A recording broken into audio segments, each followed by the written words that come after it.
Nu, dank u allemaal voor mijn video te bekijken. Ik hoop dat jullie het leuk vonden.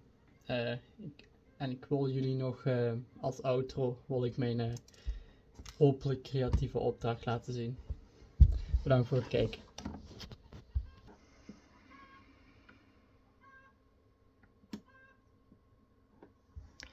Dit is de celblok nagebouwd in Minecraft. Hier zie je Sean. Daar zie je Delacroix met zijn muis. Mr. Jingles. Hier zie je Percy die opgesloten zit in de cel.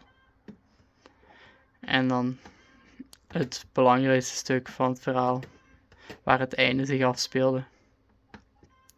De executiezaal met hier de elektrische stoel.